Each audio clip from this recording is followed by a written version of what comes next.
इनके बानी को अगर वहाँ पर कोई मसाइब हैं, मुश्किलात हैं तो बताएं, बैठ के बात कर। मैं आज फिर कहता हूँ, इंसाफ का पलड़ा हर वक्त भारी रहना चाहिए, इसमें कोई दो राय नहीं। जिस दिन मेरी वालदा मोहतरमा का इंतकाल हुआ, मैं जेल में था और मैंने सुब्रन को कहा कि आज तारीख है, मेरी वालदा का इंतकाल है, वो लंदन में है, मैं दरख्वास्त लिख देता हूँ, मुझे आज अब छुट्टी दे दो। उनके लिए मुमकिन नहीं है। वज़ीर-ए-आज़म की बानी तहरीक इंसाफ को मुज़ाकरात की ऑफर। कौमी असम्बली से खिताब में कहा, आज बानी पीटीआई को जेल में मुश्किलात हैं तो आएँ और बैठ कर बात करें। पहली तकरीर में चार्टर ऑफ इकानमी पर इत्तफाक की दावत दी। मेरी पेशकश पर बुलंद होने वाले नारे हमेशा याद रखे जाएंगे। 76 साल बाद हम यहाँ पहुँचे हैं कि एक दूसरे से हाथ भी नहीं मिलाते। इंसाफ का पलड़ा हमेशा भारी रहना चाहिए। मेरी वालदा का जिस दिन इंतकाल हुआ, मैं जेल में था। जेल सुपरिटेंडेंट से छुट्टी की दरख्वास्त की, लेकिन कहा गया ये मुमकिन नहीं।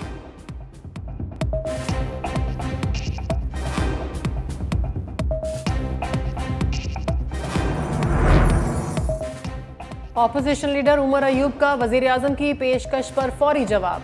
कौमी असम्बली से खिताब में कहा, फॉर्म 47 के वजीर आजम को कहना चाहता हूँ, बात तब होगी जब मेरा वजीर आजम बाहर आएगा। मुफाहमत तब होगी जब आप यास्मीन राशिद, महमूद रशीद के साथ ज्यादती का एहसास करेंगे। मुफाहमत तब होगी जब आप हसन न्याजी के साथ ज्यादती का एहसास करेंगे। ये हाउस इस वक्त तक चलेगा जब हमारा एहतराम होगा।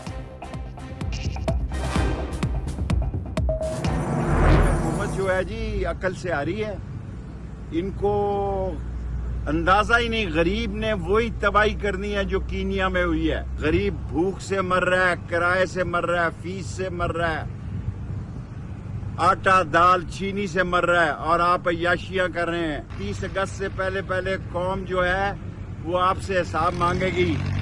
आज शहबाज शरीफ ने कहा ये IMF का बजट है, तो तुम IMF के पास चले जाओ। शेख रशीद के बानी तहरीक इंसाफ की मुमकिन रिहाई पर शकूक व शुबहात। कहा, कोई बेवकूफ़ ही समझता होगा साबिक वज़ीर आज़म को रिहा किया जाएगा। मौजूदा सूरत हाल में बानी पीटीआई को रिहा नहीं किया जाएगा। कीनिया की फिल्म पाकिस्तान में दोहराई जा सकती है। 30 अगस्त से पहले हिसाब होगा। शहबाज शरीफ ने तस्लीम किया, बजट IMF ने बनाया। कौम किसी लीडर का इंतजार नहीं करेगी। हर तरफ भूख ही भूख है। 9 मई मुकदमात की अडियाला जेल में समात। शेख रशीद, जरताज गुल, राशिद हफीज, शेख राशिद शफीक शामिल। समात बगैर कार्रवाई 15 जुलाई तक मुलतवी। मौलाना फजलुर रहमान ने वजीर आजम का दौरा चीन नाकाम करार दे दिया। कौमी असम्बली से खिताब में कहा, शहबाज शरीफ और उनका वफ्द चीन गए लेकिन नाकाम लौटे। हुकूमत ने बजट से मुल्क का कबाड़ा कर दिया।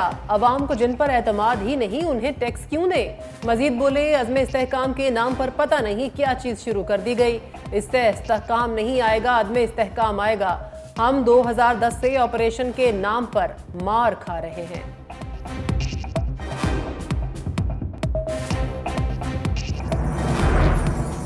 जो लोगों को इंसाफ देते हैं आज खुद इंसाफ मांग रहे हैं। चेयरमैन तहरीक इंसाफ बैरिस्टर गौहर का लाहौर हाईकोर्ट में कन्वेंशन से खिताब। बोले, जजेस के घरों में कैमरे लगाकर डराया जा रहा है। बुशरा बीबी का केस बानी पीटीआई पर दबाव डालने के लिए बनाया गया। हमारा किसी से झगड़ा नहीं, हम रूल ऑफ लॉ की बात करते हैं।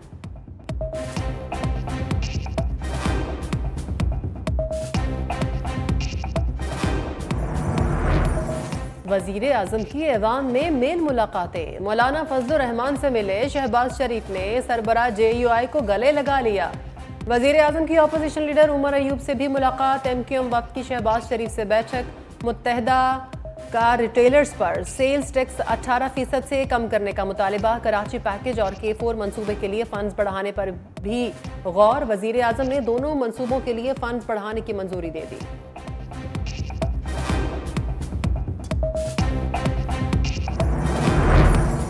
कौमी असम्बली में बजट की शिकवार मंजूरी। 6 खरब 100 अरब 16 करोड़ से जायद के 103 मुतालबात ज़र मंजूर।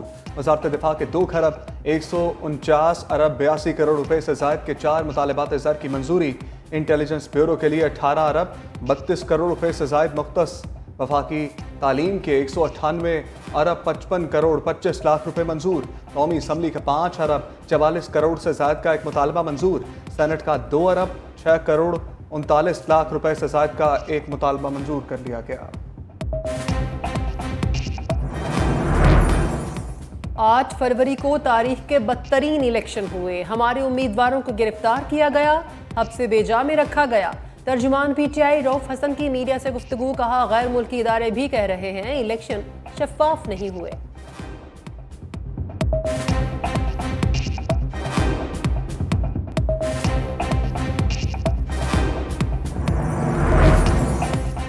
तहरीक इंसाफ का अज़्म इस्तेहकाम पर पेशावर में कबायली जरगा, असद कैसर, सुन्नी इत्तेहाद कौंसिल के हामिद रजा और पख्तूनख्वा मिली अवामी पार्टी के सरबराह महमूद खान अचकजई की शिरकत। ऑपरेशन अज़्म इस्तेहकाम के हवाले से तबादला ख्याल।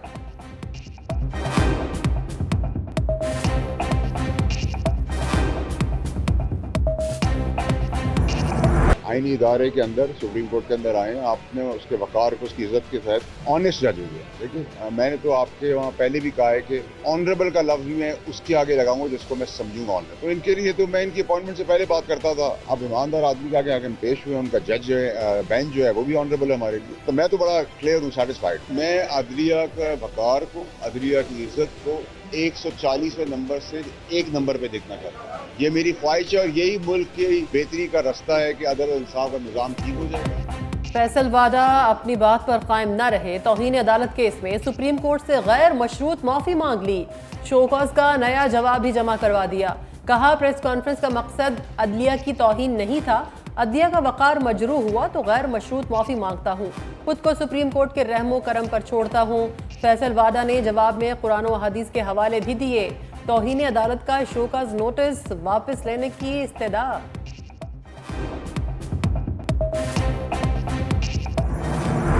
सूरज जमीन वालों का इम्तहान लेने लगा। पंजाब, सिंध और बलूचिस्तान में गर्मी की शदीद लहर। लाहौर, सियालकोट, गुजरांवाला समेत मुल्हिका इलाकों में पारा 44 डिग्री को छू गया। कराची में दर्जा हरारत 37 डिग्री, दर्जा हरारत 50 महसूस किया जा रहा है। हीट वेव के बायस मुख्तलिफ मकामात पर कैंप लग गए। रेंजर्स ने भी हीट स्ट्रोक सेंटर कायम कर दिए। ठंडे पानी की बोतलें, अद्वियात भी मौजूद।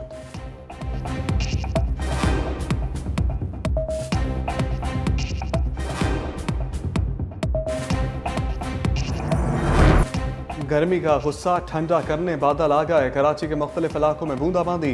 गुजाब टाउन और सरजानी टाउन में भी हल्की बारिश। तेज हवाएं चलने से गर्मी का जोर टूट गया।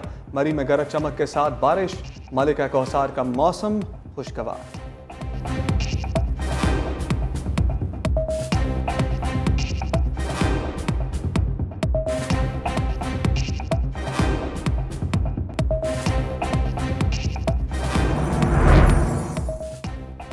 सिंध में बरसात में मसाइल हो सकते हैं। बारिशों के बायस मुमकिना सैलाब से बचाव के इक़दाम कर रहे हैं।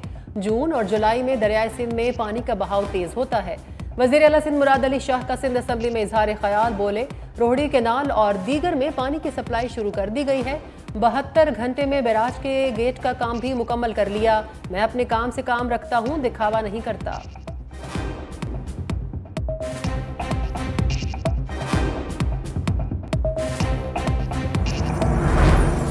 वज़ीर आला पंजाब का बारिशों के पेश नज़र नदी नालों की सफाई का हुक्म। वज़ीर आला मरियम नवाज का Punjab disaster management authority head office का दौरा। मुमकिना सैलाब के खदशे के पेश नज़र अजला से डेली रिपोर्ट तलब। कहा बारिशों की सूरत में हर शहर में पानी की फौरी निकासी का एहतमाम किया जाए। दुनिया भर में early flood warning system rise है, पाकिस्तान में क्यों पता नहीं चलता। हर सैलाबी बंद से तजावुज़ात हटाई जाएं। मॉनिटरिंग तसलसल से जारी रहनी चाहिए।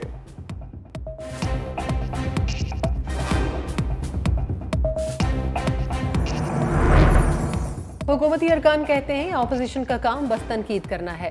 आप अच्छा काम करेंगे तो तारीफ भी करेंगे। सिंध असेंबली में ऑपोजिशन लीडर अली खुर्शीदी का खिताब। कहा ऑपोजिशन की तजावीज़ को बजट में शामिल करना सियासी और मुआशी जीत होगी।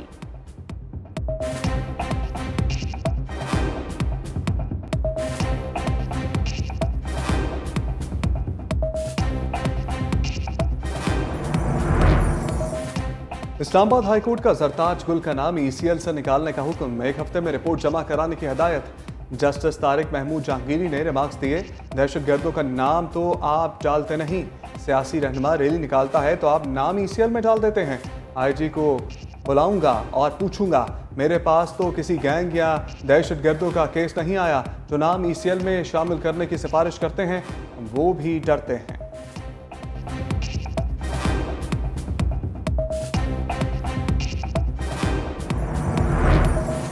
शीरी मज़ारी की गिरफ्तारी गैर कानूनी करार। इस्लामाबाद हाई कोर्ट के जस्टिस मोहसिन ने महफूज फैसला सुना दिया।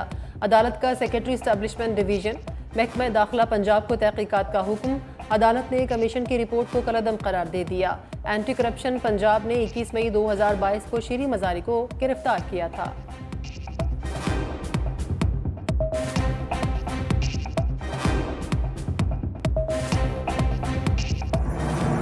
फवाद चौधरी जिस तरह पहले पीटीआई में थे, क्या उनको वो जगह मिल सकेगी, यानी कि आपको वो जगह मिल सकेगी? इस वक्त ना ओहदे इंपॉर्टेंट ही नहीं है। इस वक्त हर सूरत में इमरान खान की कामयाबी अहम है, क्योंकि अगर इमरान खान कामयाब नहीं होते तो फिर पाकिस्तान के लोग हार जाएंगे।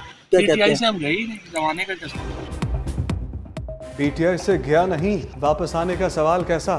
फवाद चौधरी का सहाफ़ी के सवाल पर जवाब, कहा ओहदे अहम नहीं, बानी पीटीआई की कामयाबी हर सूरत ज़रूरी है। बानी पीटीआई कामयाब ना हुए तो पाकिस्तान के लोग हार जाएंगे।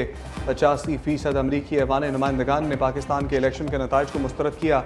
यूरोपीय यूनियन, इंग्लैंड, बरतानिया, अमरीका समेत किसी ने भी शहबाज शरीफ को मुबारकबाद नहीं दी।